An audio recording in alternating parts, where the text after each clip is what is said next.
네, 요즘 아주 잘 나가는 올리브영이라는 브랜드가 처음 등장한 것은 1999년입니다. 한국형 드럭스토어를 표방하면서 초기에는 이렇게 내부에 약사를 고용한 약국 기능도 갖췄습니다.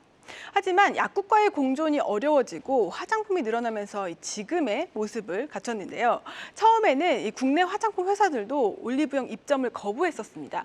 때문에 당시 올리브영 직원들이 직접 발로 뛰어서 경쟁력 있는 중소기업 제품을 찾아서 겨우겨우 매대를 채웠다는 일화도 있습니다.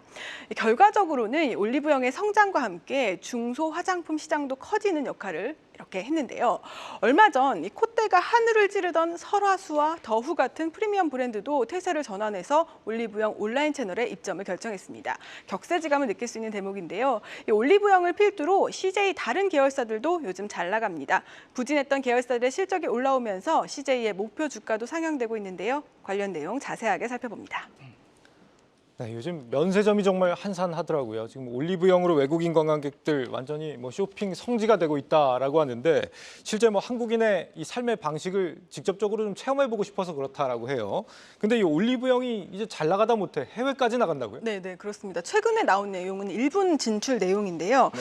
일본 법인을 최근에 설립했다라고 소식이 많이 전해졌는데 상반기 중에 설립한다고 합니다. 그리고 외부에서 이미 일본 시장 전문가를 영입했고 현지 전문가를 채용 중에 있고요. 일본 사업의 경우에는 이 투트랙으로 간다고 합니다. 해외 전략이 이 150개국의 글로벌 몰을 만들어서 지금 올리브영에서 팔고 있는 제품들을 다 살 수 있게 하는 전략 하나랑요. 그리고 PB 상품을 수출하는 그런 사업 투트랙 전략을 쓰겠다는 얘기인데요.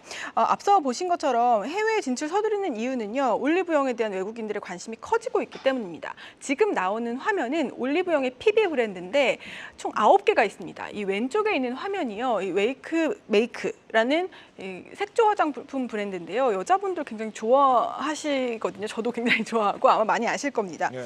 그리고 스킨케어 브랜드 브링그린 같은 이 올리브영에 가면 많이 볼 수 있는 이 브랜드들이 총 9개가 있는데 이 PB 제품을 직접 수출하는 방향도 한 트랙 중에 하나입니다.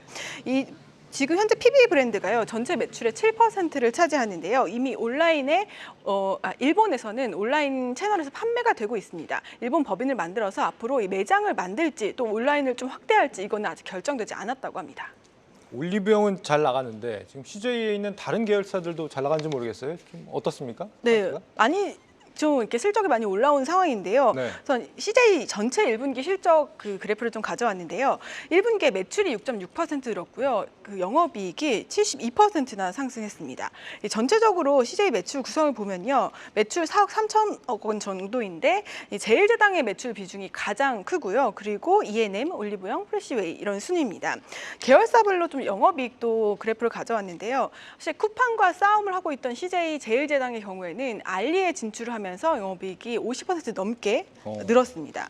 그리고 CJ E&M 같은 경우에는요, 눈물의 여왕 같은 드라마가 잘 되면서 이 티빙의 활성 이용자 수가 늘었다고 합니다. 그래서 1분기에 흑자 전환을 했고요. 프레시웨이 같은 경우에는 1분기에 좀 이슈가 있었습니다. 지금 병원에서 전공의 파업이 있기 때문에 급식들이 조금 중단된 면이 있다고 합니다. 그래서 1분기에는 일시적으로 좀 하락을 했지만 2분기에는 회복될 것이라고 증권가에서 보고 있고요. 전문가들은 또 CGV 같은 경우에도 이 파묘나 범죄도시 4가 1분기에 흥행을 하면서 실적이 올라왔는데 2분기에도 이렇게 상저하고의 흐름을 나타낼 것으로 전망하고 있습니다. 전반적으로 실적이 괜찮다는 얘기인데 대표님, 네. 이 사모펀드 글렌우드이잖아요. 네. 여기서 원래 이 올리브영 지분을 들고 있었는데 이 상장을 하기도 전에 다 팔고 지금 나갔다는 거 아닙니까? 네. 이건 어떤 의미로 봐야 되느냐? CJ가 상장을 앞으로 좀 할 가능성이 낮아졌다 이렇게 봐야 되나요? 사실 상장 관련되어 있는 부분이 딜레이 되니까 차익을 얼른 챙겨야 되는 입장에서는 팔 수밖에 없었지 않나라는 그런 판단을 좀 해봅니다. 예. 어쨌든 수익을 챙겨내는 게 투자처에서는 제일 중요한 그런 포인트일 것으로 판단이 하기 때문에 그렇습니다.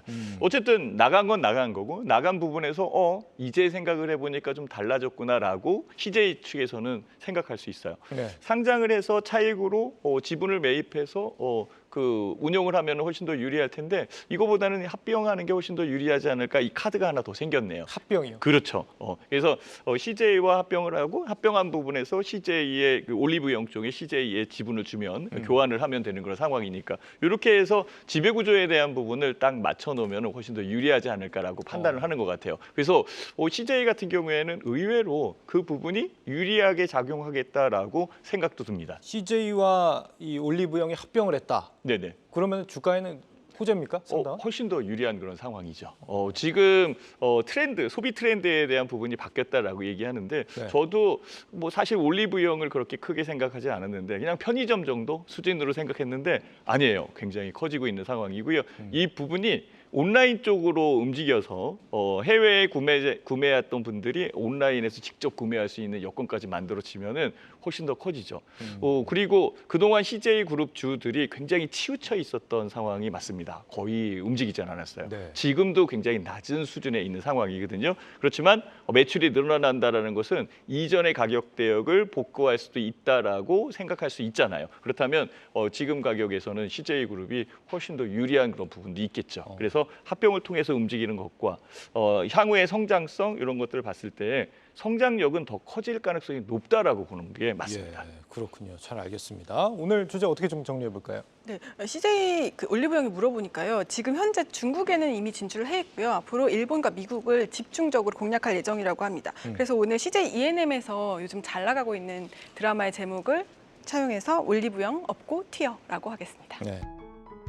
계속해서 다양한 경제 이슈를 알고 싶다면 구독과 좋아요, 알림 설정 부탁드립니다. AI 캐스터 권미정이었습니다.